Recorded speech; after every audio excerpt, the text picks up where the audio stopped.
بسم اللہ الرحمن الرحیم۔ حمد و ثنا رب مہربان کے نام اور درود و سلام شان کائنات جان کائنات حضرت محمد مصطفیٰ صلی اللہ علیہ وآلہ وسلم پر۔ آپ دیکھ رہے ہیں اس وقت عامر عثمان عادل یوٹیوب چینل۔ پیش خدمت ہیں آج کی سمارٹ ہیڈ لائنز۔ تاریخ ہے آج 25 مہینہ اکتوبر کا اور سن ہے 2021۔ بڑھتے ہیں سب سے پہلے عالمی منظرنامے کی جانب۔ بھارتی جنتا پارٹی کی قیادت میں بھارت میں مسلمانوں کی زندگی اجیرن بنا دی گئی ہے اور منظم طور پر ان کی آبادیوں پر مساجد پر حملے جاری ہیں۔ بھارتی ریاست تری پورہ میں افسوسناک واقعہ پیش آیا کہ جب مسلمانوں کی آبادیوں پر ان کی مساجد پر جتھوں نے مظاہرے کیے، املاک کو نقصان پہنچایا اور یہ سارا سلسلہ پورے بھارت میں آئے روز کا معمول بن چکا ہے۔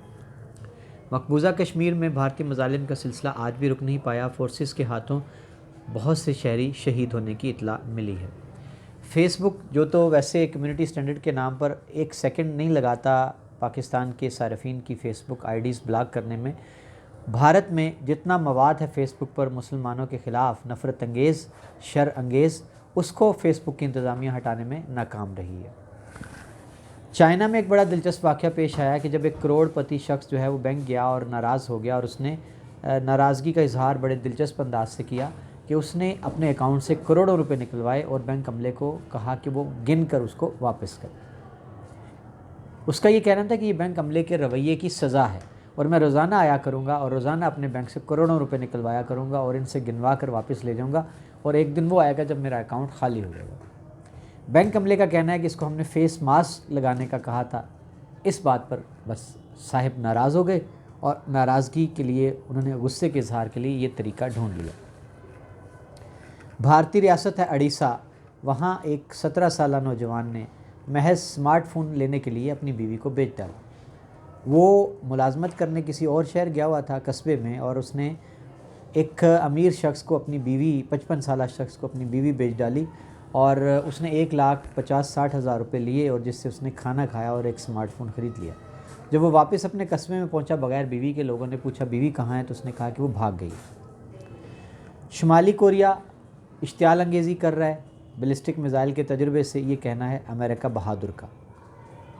اور میانمار میں یہ خبریں آ رہی ہیں کہ فوج بھاری پیمانے پر کسی بڑے آپریشن کی تیاری کر رہی ہے اور امریکہ نے اس پر تشویش کا اظہار کیا ہے۔ نائجیریا میں جیل پر حملہ کیا ہے اور اس حملے کے نتیجے میں 800 قیدی جو تھے جیل سے فرار ہونے میں کامیاب ہو گئے۔ سویڈن کے معروف گلوکار کو اسٹاک ہوم کے نواحی علاقے میں قتل کر دیا گیا فائرنگ کر کے۔ پولیس ذرائع کا یہ کہنا ہے کہ یہ دو گینگز کی آپس کی کوئی جرائم پیشہ عناصر کی فائرنگ کا نتیجہ لگتا ہے۔ ہربھجن سنگھ نے اپنے الفاظ واپس لے لیے جو کہ اس نے پاکستانی ٹیم کے بارے میں کہے تھے۔ اب بھارت کی ذلت امیز شکست کے بعد ہربھجن سنگھ کا کہنا ہے کہ ہم نے پاکستان کی ٹیم کو ہلکا سمجھا تھا، کمزور ٹیم سمجھا تھا اور بھارت کو بڑی تگڑی ٹیم سمجھا تھا۔ سعودی عرب میں پاکستان کے بلین ٹری سونامی منصوبے کی کاپی کرتے ہوئے سعودی عرب نے تقلید کرتے ہوئے 10 لاکھ پودے جو ہیں وہ لگانے کا اعلان کر دیا۔ چائنا سے ایک بڑی دلچسپ خبر ہے کہ حکومت نے بچوں پر ہوم ورک اور بوجھ جو ہے ہٹانے کے لیے ٹیوشن کا وہ قانون سازی کر لی ہے، نیا قانون متعارف کرا دیا۔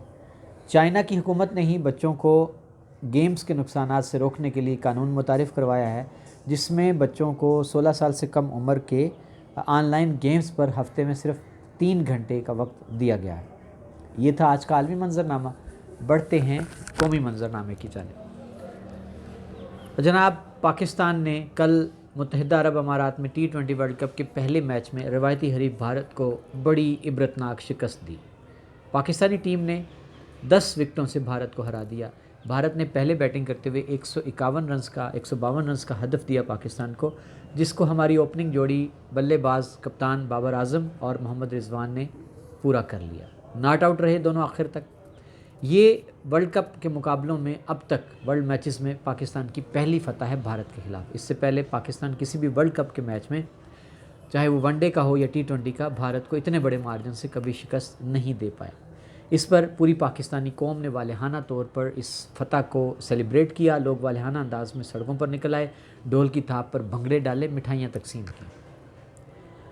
جام کمال وزیر اعلیٰ بلوچستان مستعفی ہو گئے ہیں، ان کے خلاف عدم اعتماد کی تحریک لائی گئی اور جس پر 33 سے زائد اراکین کے دستخط موجود تھے، اور امکان یہی تھا کہ اگر عدم اعتماد کی تحریک کامیاب ہو جاتی ہے تو وہ جام کمال کے لیے زیادہ باعث شرم ہوگا، تو انہوں نے خود ہی اس عہدے سے، وزیر اعلیٰ کے عہدے سے استعفیٰ دے دیا۔ ایک بڑی پیش رفت ہے۔ اور اب جی ان کے بعد میر عبدالقدوس بزنجو جو ہیں ان کو نامزد کیا گیا ہے وزارت اعلیٰ کے لیے۔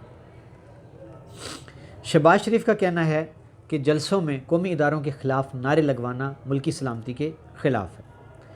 ٹی ایل پی کے ساتھ مذاکرات حکومت کے کامیاب ہو گئے ہیں۔ شیخ رشید جن کو واپس بلوا لیا گیا، دبئی سے جو میچ دیکھنے کے لیے جا چکے تھے، وزیر اعظم عمران خان کی ہدایت پر وہ فوراً پاکستان پہنچے، جہاں تحریک لبیک نے دھرنا اور اسلام آباد کی طرف مارچ کا اعلان کر رکھا تھا۔ انہوں نے تحریک لبیک کی قیادت سے مذاکرات کے بعد اعلان کیا کہ منگل تک یہ لوگ وہیں مرید کے میں دھرنے میں بیٹھیں گے۔ ہم ان کے مطالبات پر غور کر رہے ہیں اور ان پر مقدمات ختم کیے جائیں گے۔ شیڈول 4 سے نکالے جانے پر بھی غور جاری ہے۔ سعد رضوی کی رہائی پر بھی بات چل رہی ہے۔ اس بات کی توثیق تحریک لبیک کی مرکزی شورا کے قائد انہوں نے کر دی، اور ان کا یہ کہنا تھا کہ لیکن اب ہم بیٹھیں گے بدھ تک تاکہ حکومت اپنے وعدے پورے کرے، پھر ہم یہاں سے اٹھیں گے۔ پارا چنار میں افسوسناک واقعہ پیش آیا۔ جنگل میں لکڑیاں کاٹنے کے تنازع پر 8 افراد قتل ہو گئے اور 15 سے زائد افراد زخمی ہوئے۔ 2 روز تک یہ لڑائی جو تھی، فائرنگ دونوں طرف سے جاری رہی، رک نہ پائی۔ سینیٹر عرفان صدیقی جو کہ سینٹ کی قائمہ کمیٹی برائے تعلیم کے چیئرمین ہیں، ان کا یہ کہنا ہے کہ پاکستان میں تعلیم زوال پذیر ہے، ہنگامی بنیادوں پر تعلیمی پالیسی پر غور کرنا ہو۔